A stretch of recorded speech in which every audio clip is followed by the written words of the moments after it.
راهنمایی مدیریت بخش مدیر ولایتی. وارد وبسایت موتا میشوید و روی گزینه ورود به پنل مدیریت گزارش‌دهی کلیک میکنید و یک بخش فروش امروز را مشاهده میکنید و فروش هفته جاری و یک بخش هم بدهی‌های پرداخت نشده میتونید مشاهده کنید و اینجا هم آخرین قراردادهایی که ثبت کردین رو میتونید مشاهده کنید. نام مشتری، مبلغ، نوع پرداخت، تاریخ، وضعیت، عملیات، تمام این گزینه‌ها رو میتونید ببینید.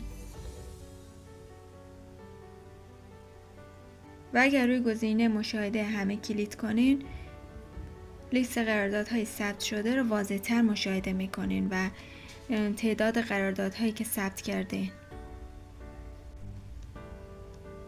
و یه بخش فروش هفتگی رو مشاهده میکنید که مثلا سه‌شنبه و چهارشنبه فروش نداشته ولی پنجشنبه فروش داشته و تمام روزهای هفته به شما نمایش میده کدام روز فروش داشته کدام روز فروش نداشته.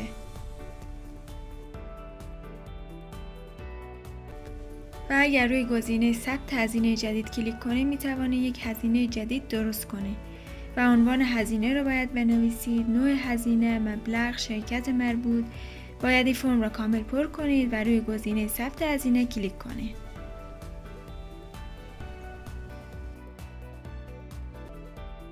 و اگر روی گزینه فروشات من کلیک کنید، در این بخش فاکتورهای ثبت شده را مشاهده می‌کنید و تعداد فاکتورهایی که ثبت شده. و اگر بخواید فاکتور را دانلود کنید، فقط کافیه روی گزینه دانلود کلیک کنید. و PDF فاکتور دانلود شده و می توانید مشاهده کنید. و اگر روی گزینه قرض‌های من کلیک کنید، این بخش مدیریت قرض‌ها است و اگر قرض یا بدهکاری باشد می توانید در این بخش مشاهده کنید. و اگر روی گزینه هزینه‌ها کلیک کنید، در این بخش مدیریت هزینه‌های روزانه هست که مجموع هزینه‌ها هزینه ماه جاری را مشاهده می‌کنید.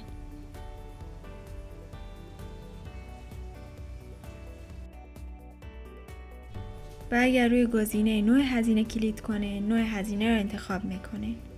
و پس از اینکه نوع هزینه را انتخاب کردین، روی گزینه اعمال فیلتر کلیک می‌کنید.